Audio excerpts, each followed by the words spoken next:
जय हिंद साथियों, तो आज की इस वीडियो में हम बात करने वाले हैं जीके जिसके टॉप 50 प्रश्नों को, और ये आपके सभी के सभी प्रीवियस ईयर क्वेश्चन होंगे जो कि आपके एग्जाम में 50 से भी अधिक बार जो कि आपके एग्जाम में पूछे आ चुके हैं। तो आइए इसको देखते हैं और बहुत ही आसान तरीके से क्लियर करेंगे। और ये अगर आप किसी भी एग्जाम की तैयारी करते हैं, चाहे वो SSC, CGL, MTS, CHSL, RRB, NTPC या फिर आईएएस से पीसीएस लेवल तक के ही क्यों ना हो, आपको ये आपके लिए बहुत ज़्यादा इंपॉर्टेंट होने वाला है। तो आइए इसको देखते हैं और आसानी से क्लियर करते हैं। तो चलिए देखते हैं यहाँ पे पहला प्रश्न, और ये आपके सामने, और इसको ध्यान से देखिएगा। और जितना मैं आपको प्रश्न बता रहा हूँ ये आपके एग्जाम के लिए बहुत ज़्यादा इंपॉर्टेंट होने वाला है। तो चलिए फटाफट से देखते हैं, और आप पे देखिएगा कि भाई आप कितना प्रश्न जो है वो सही कर पा रहे हैं, क्योंकि ये बहुत ज़्यादा एग्जाम में पूछे भी जा चुके हैं। ठीक है, तो आइए देखते हैं सबसे पहला प्रश्न, और इसको ध्यान से देखिएगा और समझिएगा। ठीक है, देखिए ध्यान से केवल आपको देखना है और समझना है, और क्या प्रश्न पूछा गया है उसके हिसाब से आपको यहाँ पे जवाब जो कि देना है। ठीक है, तो चलिए क्वेश्चन को ध्यान से देखिएगा और इसके प्रश्नों के उत्तर जो कि देने का प्रयास करिएगा। ठीक है, पहला प्रश्न आपके सामने यहाँ पे है कि गणतंत्र भारत का पहला जो बजट है वो किसने पेश किया था। ठीक है, तो गणतंत्र भारत का आपसे पहला बजट यहाँ पे पूछा गया है। तो यहाँ पे गणतंत्र लिखा गया है, तो अगर गणतंत्र बोले तो आपको यहाँ पे ऑप्शन में यहाँ पे देखना है कि कौन सा होगा। तो ऑप्शन में आपको यहाँ पे लगाना है यहाँ पे जॉन मथाई। ठीक है, गणतंत्र भारत बोले तो आपको जॉन मथाई मारना है। ठीक है, लेकिन अगर यहाँ पे ये जो गणतंत्र भारत है, गणतंत्र के स्थान पे अगर यहाँ पे स्वतंत्र लिख दे, ठीक है, स्वतंत्र लिख दे, तो भाई आप क्या करेंगे, तो स्वतंत्र अगर आपसे बोल देगा कि स्वतंत्र भारत का पहला बजट जो है वो किसने पेश किया था, तो आपको यहाँ पे लगाना है शनमुखन चेट्टी। ठीक है, डॉक्टर शनमुखन चेट्टी को आपको यहाँ पे लगाना है। तो अगर आप बोले कि गणतंत्र भारत यानी जब हमारा भारत आज़ाद नहीं हुआ था उससे पहले की बात है, गणतंत्र भारत, उसमें यहाँ पे जॉन मथाई ने यहाँ पे जो पेश किया था पहला बजट।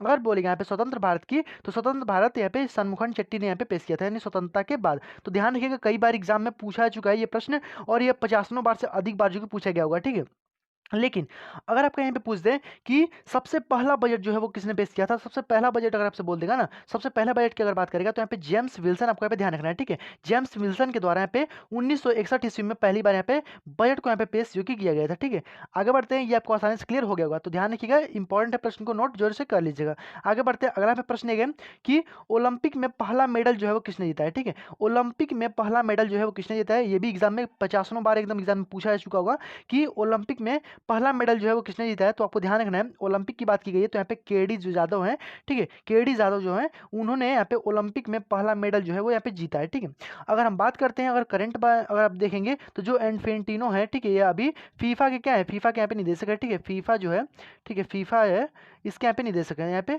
इन्फेंटिनो अभी हाल ही में बनी है, इसको ध्यान रखिएगा। ठीक है, और मीराबाई चानू जो है वो वेट लिफ्टिंग में हो जाएंगी। ठीक है, यानी भारोत्तोलक में हो जाएंगी, ये आपको ध्यान रखना है। ओके, और ये खुशवंत सिंह जो हो जाएगा वो ट्रेन टू पाकिस्तान, उनकी यहाँ पे उपन्यास मतलब कि उन्होंने लेख लिखा है, उसको आप ध्यान रख सकते हैं। तो देखिए एक ही क्वेश्चन से आपके यहाँ पे 4 क्वेश्चन तैयार हो गए। पहला, ओलंपिक के यहाँ पे पहला मेडल जो है वो किसने जीता है, तो केडी यादव, ये कई बार एग्जाम में पूछा जा चुका है।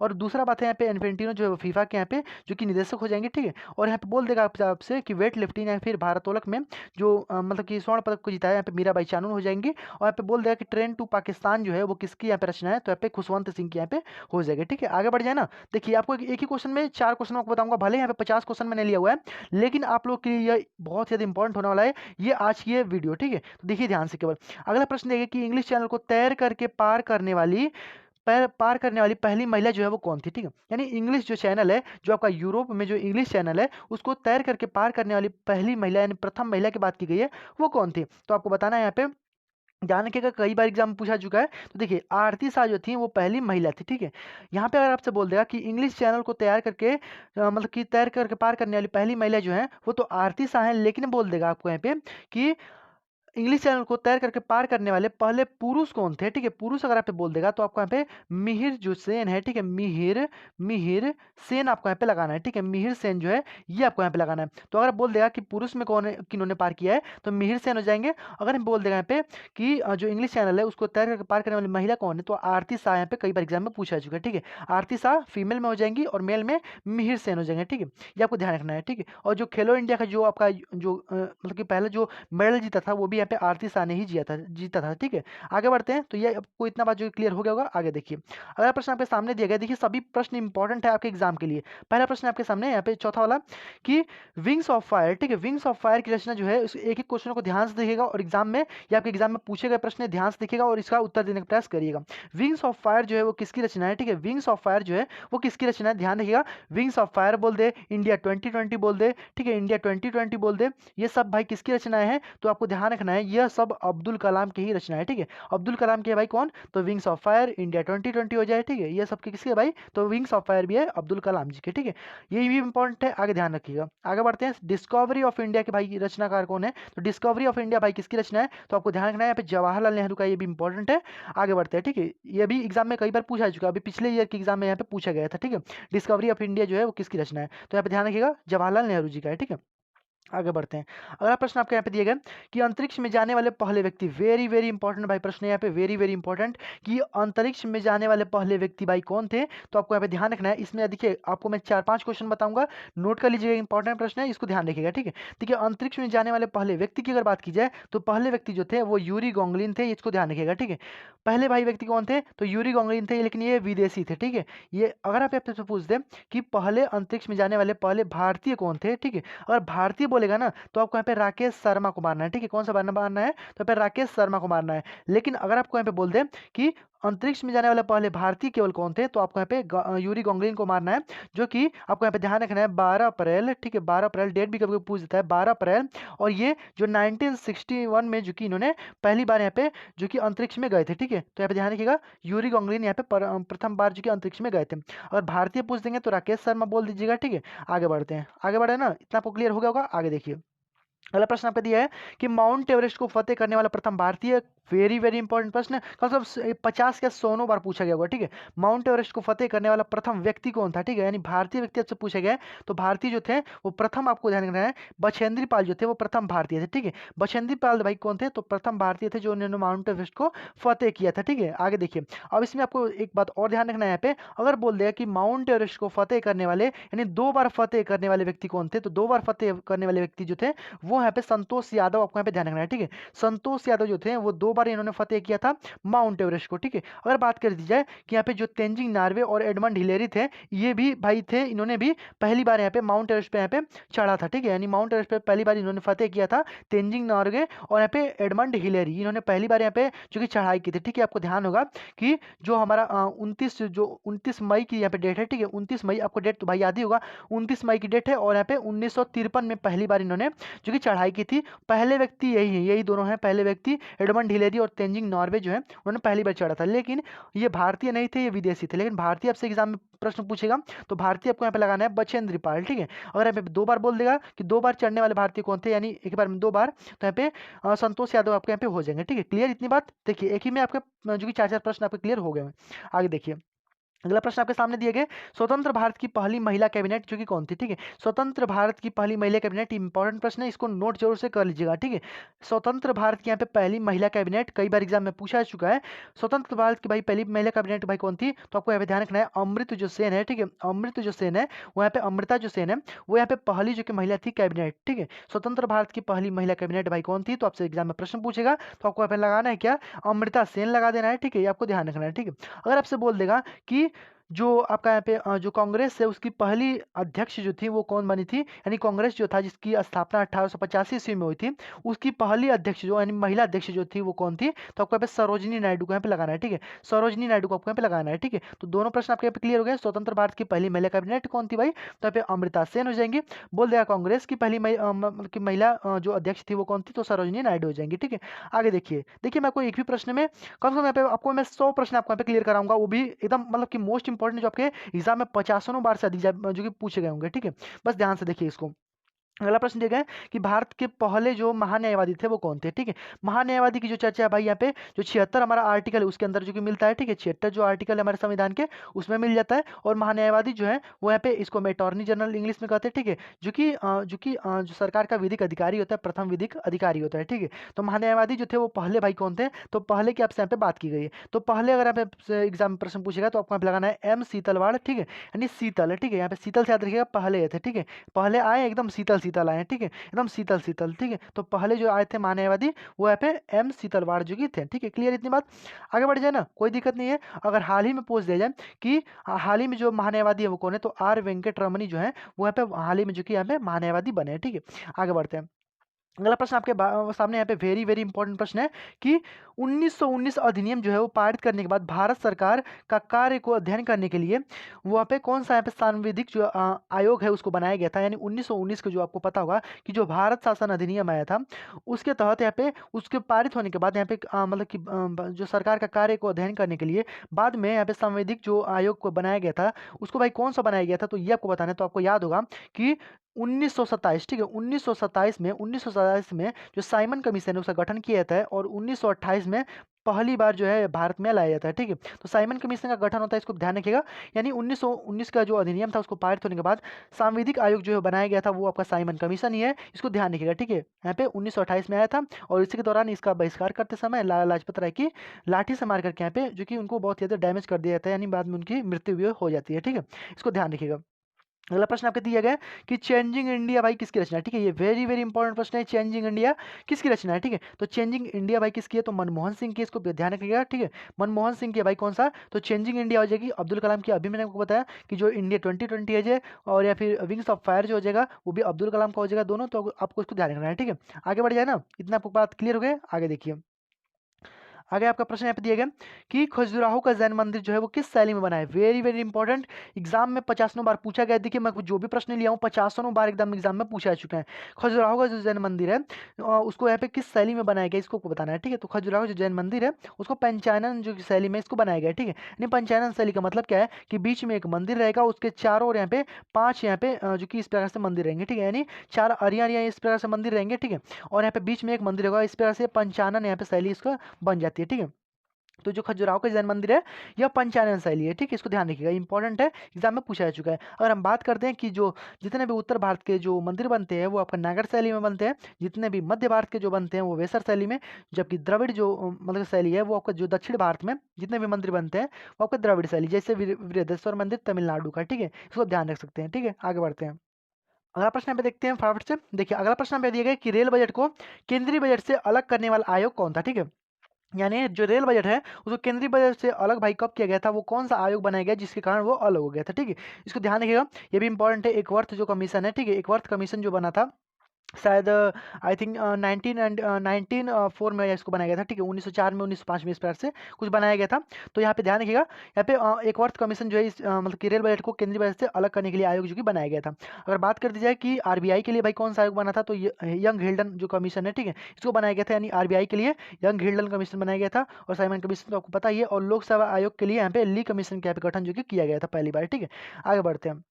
मेरा प्रश्न देखिए कि पौधों में वृद्धि का मापन किस प्रकार से किया जाता है, इसको आपको बताना है। ठीक है, तो पौधों में वृद्धि का मापन जो है ये इंपॉर्टेंट प्रश्न है, एग्जाम में पूछा जा चुका है। देखिए पौधों में वृद्धि का जो मापन है उसको क्रेस्कोग्राफ कहते हैं, इसको ध्यान रखिएगा। ठीक है, क्रेस्कोग्राफ जो है वो पौधों में वृद्धि का मापन होता है। ठीक है, अगर बात की जाए यहीं पे कि न्यूमिस्मेटिक जो है वो सिक्कों का अध्ययन हो जाएगा, और ऑन्कोलॉजी जो जाएगा वो कैंसर का अध्ययन हो जाएगा। एपिग्राफी जो हो जाएगा वो आपका किसका भाई, तो अवशेषों का जो अध्ययन है, अवशेषों का जो अध्ययन है वो आपका एपिग्राफी यहाँ पे कहलाता है। ठीक है, आगे बढ़ते हैं।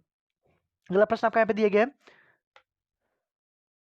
अगला प्रश्न आपके सामने है, 16वां प्रश्न भाई कौन सा है, तो ये भी इंपॉर्टेंट प्रश्न देखिए आपके सामने आ गया कि जो यंग भंग जो आंदोलन है वो इसका नेतृत्व जो है वो किसने किया था। ठीक है, यंग भंग आंदोलन का नेतृत्व भाई किसने किया था, तो इसको ध्यान रखिएगा, इंपॉर्टेंट प्रश्न एग्जाम में पूछा चुका है। ठीक है, यंग भंग आंदोलन का नेतृत्व भाई किसने किया था, तो हेनरी डेरजियो, आपको ध्यान रखना है। ठीक है, इंपॉर्टेंट है, हेनरी डेरजियो के द्वारा यहाँ पे यंग भंग आंदोलन का नेतृत्व यहाँ पे किया गया था। ठीक है, ये भी इंपॉर्टेंट है, मोस्ट इंपॉर्टेंट, इसको नोट करिएगा। ठीक है, आगे बढ़ते हैं। अगला प्रश्न आपके सामने दिया गया कि लॉन्ग वॉक टू फ्रीडम, ये भी इंपॉर्टेंट प्रश्न है। देखिए जितना मैं आपको प्रश्न बता रहा हूँ सभी एकदम इंपॉर्टेंट है, इसको नोट जरूर से कर लीजिएगा। हालांकि हो सके तो आपको यहाँ पे पीडीएफ जो है मैं प्रोवाइड कर दूंगा, आप लिंक डिस्क्रिप्शन बॉक्स में डाउनलोड कर लीजिएगा। ठीक है, आगे आगे यहाँ पर दिया गया है कि लॉन्ग वॉक टू फ्रीडम जो है वो किसकी रचना है। ठीक है, तो लॉन्ग वॉक टू फ्रीडम जो है वो भाई किसकी रचना है, तो आपको ध्यान रखना है, लॉन्ग वॉक टू फ्रीडम जो है वो आपका नेल्सन मंडेला जी का है। ठीक है, ध्यान रखिएगा। ठीक है, नेल्सन मंडेला जी का कौन सा भाई, तो लॉन्ग वॉक टू फ्रीडम जहाँ पे हो जाएगा। ठीक है, आगे बढ़ते हैं।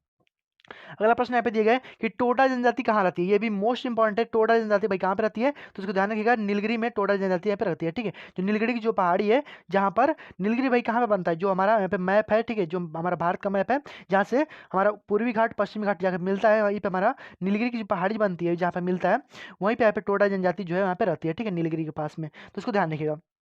अगर देखते हैं माता तीर्थ औसी जो उत्सव है वो कहाँ पे मनाया जाता है, तो माता तीर्थ औसी जो उत्सव है, ठीक है, यानी माता तीर्थ औसी जो महोत्सव है उसको कहाँ पे मनाया जाता है, तो यहाँ पे नेपाल, ध्यान रखिएगा, ठीक है, नेपाल में इसको मनाया जाता है।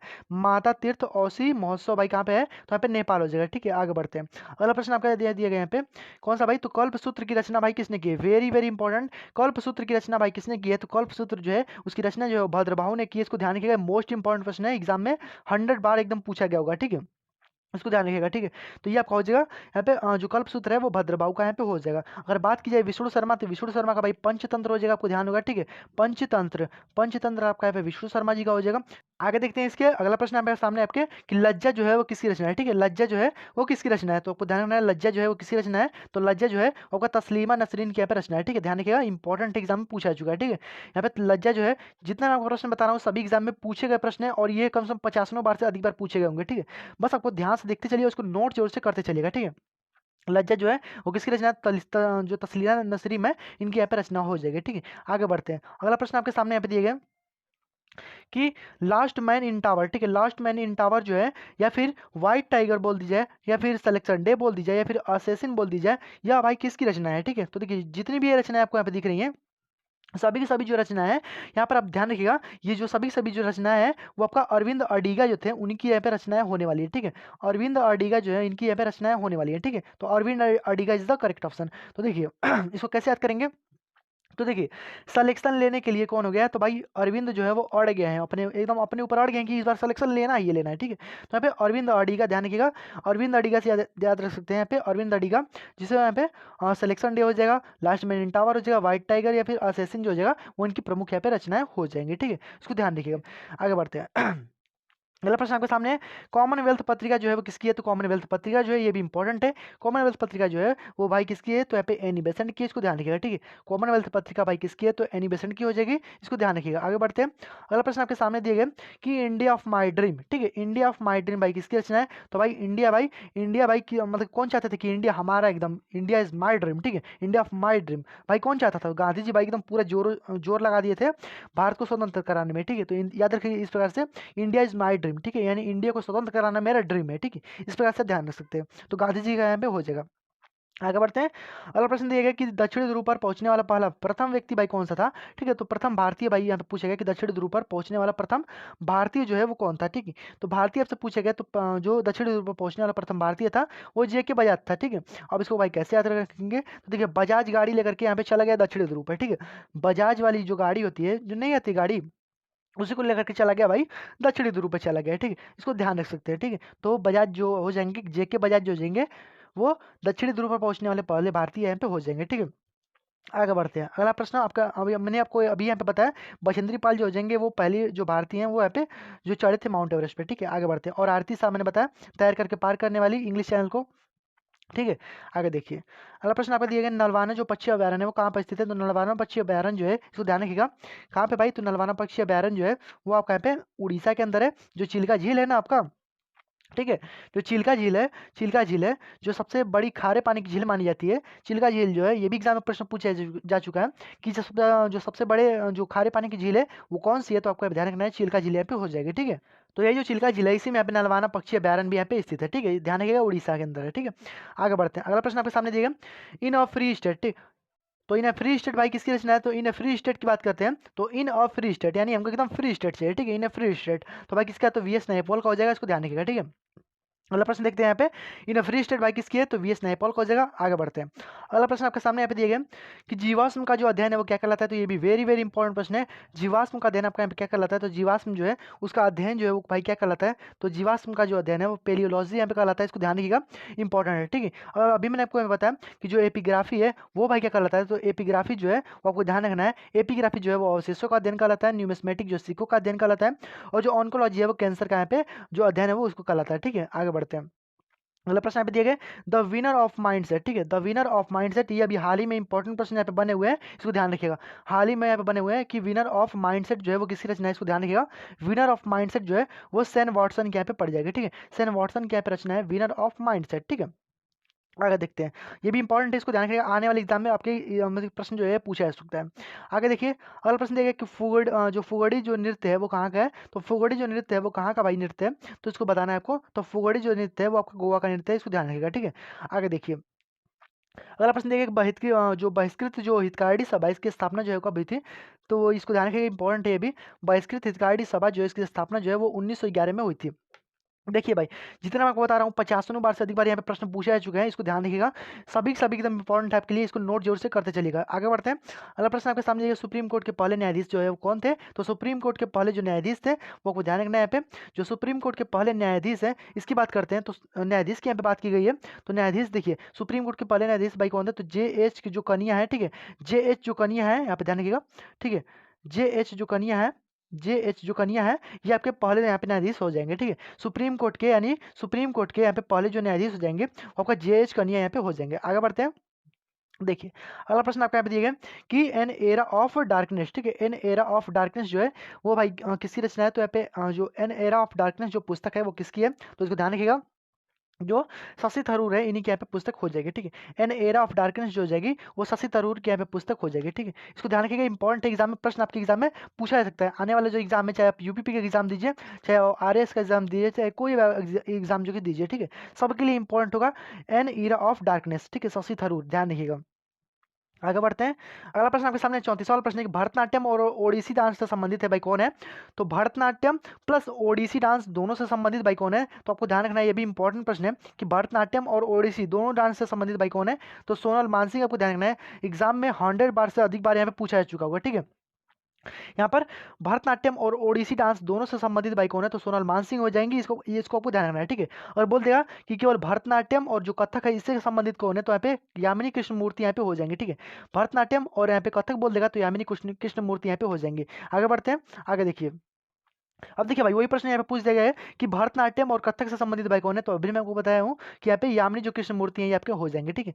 आगे बढ़ते हैं, अगला देखिए, अभी यहाँ पे आपसे बोलते कि लच्छू महाराज भाई कौन है, तो ये भी कथक से भाई संबंधित है, ठीक है, लखनऊ घराने के सब लोग, तो इसको ध्यान रखिएगा। वैजयंती माला जो अभी यहाँ पे इनको जो पद्म विभूषण है, जो हाईएस्ट मतलब कि जो सेकंड हाईएस्ट सम्मान है उसको यहाँ पे दिया गया है, भारत का जो हाईएस्ट जो पद्म विभूषण है उसको यहाँ पे दिया गया है, ठीक है। यहाँ पर ध्यान रखिएगा, वैजयंती माला 5 लोगों को अभी यहाँ पे हाल ही में दिया गया है, पद्म विभूषण, और 5 लोगों को दिया गया है जो भारत रत्न है, दोनों चीज, ठीक है, तो ध्यान रखिएगा। आगे बढ़ते हैं, अगला प्रश्न आपके सामने है कि विश्व में हरित क्रांति के जनक भाई कौन है, तो ये भी भाई इंपॉर्टेंट है, आप समझ सकते हैं। विश्व में हरित क्रांति के भाई जनक भाई कौन है, तो विश्व में हरित क्रांति के जनक जो है वो नॉर्मन बोरलॉग है। अब यहाँ पे 3-4 प्रश्न आपसे बन सकता है कि विश्व में हरित क्रांति के जनक है बोला गया, अगर आप बोल दें यहाँ पे आपसे कि भारत में भाई हरित क्रांति के जनक कौन है, तो भारत में बोल देगा जब, तो आपको MS स्वामीनाथन जो है यहाँ पे ध्यान रखना है, ठीक है। भारत में हो जाएगा MS स्वामीनाथन, ये आपको ध्यान रखना है, ठीक है। और आपको यहाँ पे बोल दिया कि श्वेत क्रांति के भाई जनक कौन है, तो श्वेत क्रांति के आपको ध्यान रखना है, वर्गीज कुरियन जो हो जाएंगे वो श्वेत क्रांति के यहाँ पे जनक यहाँ पे हो जाएंगे, ठीक है। आगे देखते हैं, अगला प्रश्न आपके सामने है, कैंसर का अध्ययन भाई क्या कहलाता है, तो मैं अभी आपको ऊपर बताते आ रहा हूँ कि कैंसर का जो अध्ययन है वो भाई क्या कहलाता है, तो यहाँ पे ऑन्कोलॉजी जो है वो कैंसर का अध्ययन यहाँ पे कहलाता है।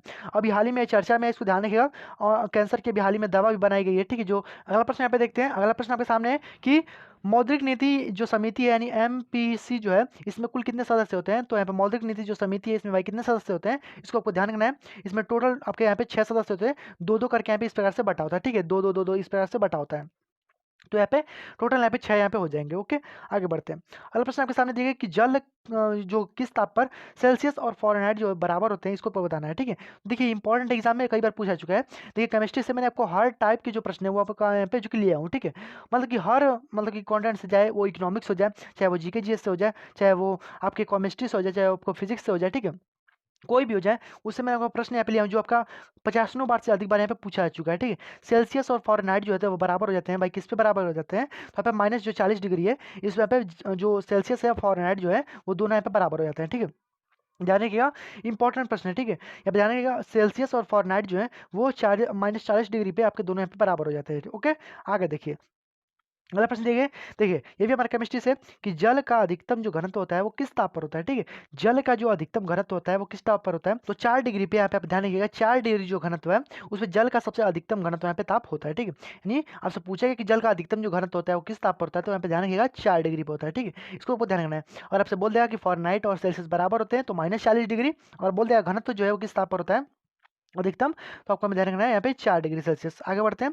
अगला प्रश्न आपके सामने दिए गए 41वां प्रश्न। अब यहाँ पे 9 प्रश्न और बचे हुए हैं। राज्यसभा के पहले उपसभापति जो है वो कौन थे? तो यहाँ पे राज्यसभा के पहले उपसभापति की यहाँ पे बात की गई है, ठीक है। ध्यान रखिएगा, उपसभापति की यहाँ पे बात की गई है, ठीक है। सभापति की बात नहीं की गई है, उपसभापति की बात की गई है। तो इसको ध्यान रखिएगा। उपसभापति अगर आपसे बोलेगा ना तो जो SV कृष्णमूर्ति जो है ये उपसभापति पहले थे, ठीक है, यानी राज्यसभा के पहले उपसभापति। और आपसे बोल देगा कि राज्यसभा के पहले सभापति केवल कौन थे? तो यहाँ पे आपको सर्वपल्ली राधाकृष्णन को यहाँ पे ध्यान रखना है, ठीक है। सर्वपल्ली जो राधाकृष्णन थे वो केवल उपसभापति मतलब किसी केवल सभापति थे, ठीक है। ध्यान रखिएगा, दोनों प्रश्न एग्जाम में पूछा जा चुका है कि राज्यसभा के पहले सभापति कौन थे? तो सर्वपल्ली राधाकृष्णन हो जाएंगे।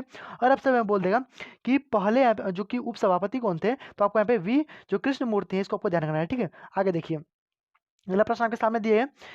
अगला प्रश्न है कि हाइड्रोजन बम का आविष्कार जो है किसने किया था? तो ध्यान रखिएगा, हाइड्रोजन जो बम है इसका आविष्कारक भाई कौन है? तो हाइड्रोजन बम का भाई आविष्कारक भाई कौन है? तो इसको ध्यान रखना है, यहाँ पे एडवर्ड टेलर जो है वो हाइड्रोजन बम के आविष्कारक हो जाएंगे, ठीक है। हाइड्रोजन बम के भाई आविष्कारक कौन है? तो एडवर्ड टेलर यहाँ पे हो जाएंगे। अगर आपको यहाँ पे बोल देगा कि जो मतलब कि हाइड्रोजन, अगर देखिए अगर यहाँ पे बोल देगा कि परमाणु बम के आविष्कारक भाई कौन किया है, ठीक है, परमाणु बम अगर आपसे बोल देगा, ठीक है, परमाणु बम, तो आपको ध्यान रखना है ओपेनहाइमर जो थे इन्होंने परमाणु बम का यहाँ पे आविष्कार जो कि किया था, ठीक है। हाइड्रोजन बम बोलेगा तो टेलर महोदय हो जाएंगे, यानी एडवर्ड टेलर हो जाएंगे। और आपका मैं बोल देगा कि हाइड्रोजन जो कि परमाणु बम का भाई आविष्कार किसने किया है? तो आपका परमाणु बम का आविष्कार जो है वो ओपेनहाइमर के द्वारा यहाँ पे किया गया है।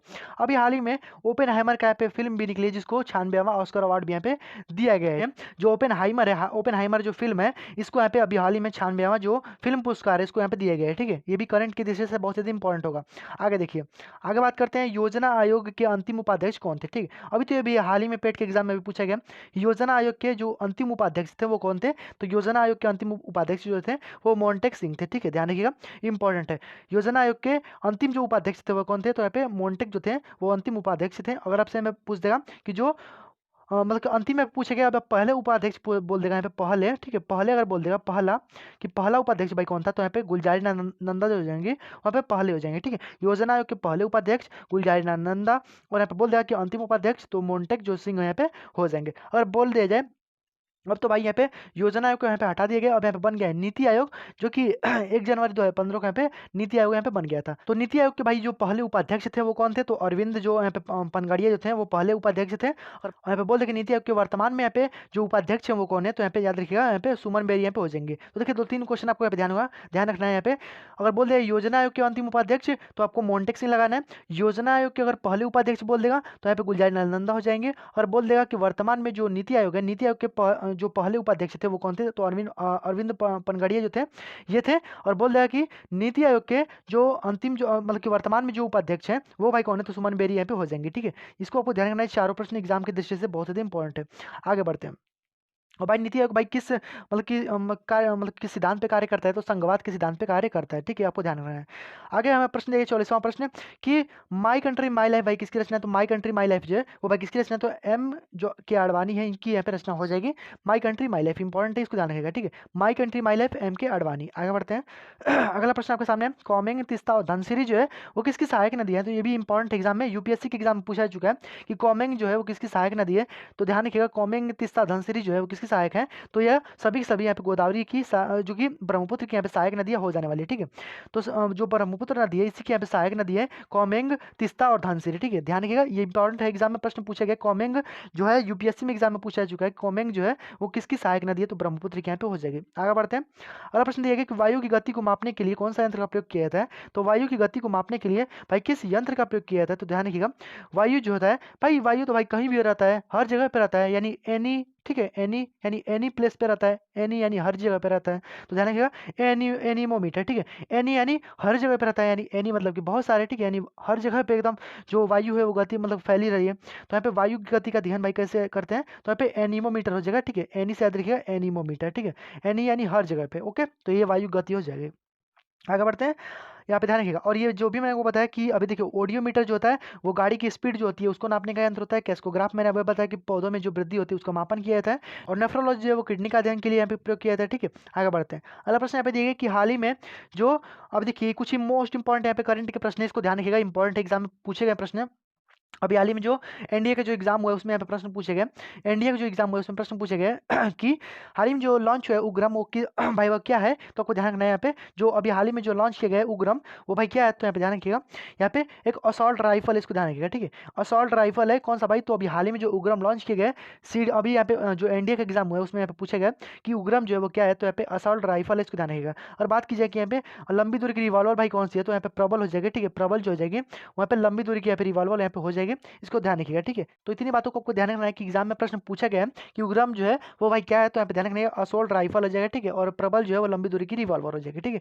आगे बढ़ते हैं। आगे यहाँ पे प्रश्न दिए गए 48वां प्रश्न है कि हाल ही में जो सर्वावेक्स है वो क्या है, तो भाई आपको ध्यान रखना है अभी हाल ही में प्रेजेंट टाइम में 100% आपको गारंटी दे रहा हूँ कि एग्जाम में प्रश्न आपके छपेगा।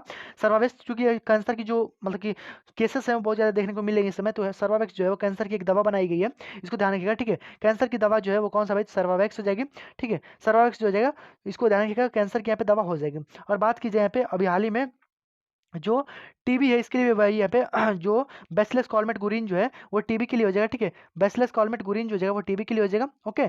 और हेपेटाइटिस के बारे में बात करते हैं तो हेपेटाइटिस जो हो जाएगा वो मलेरिया के लिए हो जाएगा। देखिए दोनों तीनों प्रश्न जो है आपके एग्जाम में अभी हाल ही में बन सकते हैं, गारंटी दोनों बनेंगे। सर्वावेक्स जो है कैंसर के लिए हो जाएगा, ध्यान रखिएगा। मलेरिया के बोल दिया जाए, मलेरिया के लिए हेपेटाइटिस हो जाएगा, ठीक है। और यहाँ पे बोल दीजिए टीबी जो हो जाएगा वो बैसिलस कॉलमेट गुरिन जो हो जाएगा इसकी दवा हो जाएगी। आगे बढ़ते हैं, इतना बात क्लियर। आगे देखिए अगला प्रश्न है कि हाल ही में चंद्रमा पर लैंड करने वाला प्राइवेट लैंडर जो है कौन सा है, तो प्राइवेट लैंडर जो है ये भी इंपॉर्टेंट है, मोस्ट इंपॉर्टेंट प्रश्न है, ध्यान रखिएगा, ठीक है। मोस्ट इंपॉर्टेंट, तो यहाँ पे ध्यान रखिएगा प्राइवेट लैंडर की बात करते हैं तो भाई कौन सा है, तो यहाँ पे ध्यान रखिएगा ओडिसियस जो है वो प्राइवेट लैंडर है, ठीक है। और इसकी जो कंपनी है भाई कौन सी है, तो इंट्यूटिव जो कंपनी है, ठीक है। इंट्यूटिव इंट्यूटिव ठीक है। इंट्यूटिव जो कंपनी है यहाँ पे इसकी प्राइवेट लैंडर यहाँ पे हो जाएगा, ठीक है। तो यानी ओडिसियस जो है वो लैंड करने वाला है चंद्रमा पर, पहला प्राइवेट लैंडर, ठीक है। ओडिसियस इसकी कंपनी भाई कौन सी है, तो इंट्यूटिव जो कंपनी है वहाँ पे हो जाएगी, ठीक है। आगे बढ़ते हैं। अगला प्रश्न ये है कि देखिए अब भाई ये मोस्ट इंपॉर्टेंट प्रश्न है, मैं आपको अभी यहाँ पे ऊपर बताया हूँ कि जो 96वां जो ऑस्कर अवार्ड मिला है वो किस को भाई, किस फिल्म को मिला है, तो ध्यान रखिएगा यहाँ पे जो फिल्म है वो कौन सी है भाई, तो यहाँ पे जो ओपेनहाइमर है इसको यहाँ पे हाल ही में 96वां ऑस्कर अवार्ड यहाँ पे दिया गया है, ठीक है। मोस्ट इंपॉर्टेंट है। हाँ, 96वां जो ऑस्कर अवार्ड यहाँ पे जो सर्वश्रेष्ठ फिल्म का पुरस्कार है वहाँ पे ओपेनहाइमर को मिला है, जिसके एक्ट्रेस जो है वो मर्फी हो जाएंगे, ठीक है। इसको ध्यान रखिएगा, ठीक है। जो इसके मर्फी है यहाँ पे जो कि एक्टर हो जाएंगे। तो आपको 50 जो है मैं आपको जो प्रश्न बताया हूँ आई होप आपको क्लियर हो गया होगा, आपको भाई समझ में आ भी गया होगा कि कितने ज़्यादा इंपॉर्टेंट है। और ये आपके 50वें बार आपके एग्जाम में जो प्रश्न है ये आपके बन चुके होंगे, ठीक है। 50वें बार एकदम बन चुके होंगे। 100% अगर आप इतना तैयार कर लेते हैं ना तो आपके से बहुत सारे प्रश्न आपके एग्जाम में कोई भी आप आने वाला एग्जाम दीजिए, चाहे वो एसएससी का दीजिए, चाहे आरआरबी एनटीपीसी कोई भी दीजिए, आईएएस का एग्जाम दीजिए, सब में एग्जाम में प्रश्न जो है वो छपने वाले हैं, ठीक है। तो बस आज की स्टूडेंट में इतना रहने देते हैं। अगर आप यहाँ पे चाहते हैं कि और भी आपको ऐसे ही जो आपके एग्जाम में 50वें बार पिछले ईयर में पूछा जा चुका है उस प्रश्न को मैं आपको ला करके आपके सामने यहाँ पे दिखाऊं, तो आप बस यहाँ पे चैनल को सब्सक्राइब करके नोटिफिकेशन बिल कॉल पर से क्लिक कर दीजिएगा, ताकि जब भी हम वीडियो को अपलोड करूंगा तो नोटिफिकेशन आपके पास सबसे पहले पहुंच जाए। तो चलिए मिलते हैं अगले वीडियो में, तब तक के लिए गुड जय हिंद, वंदे मातरम।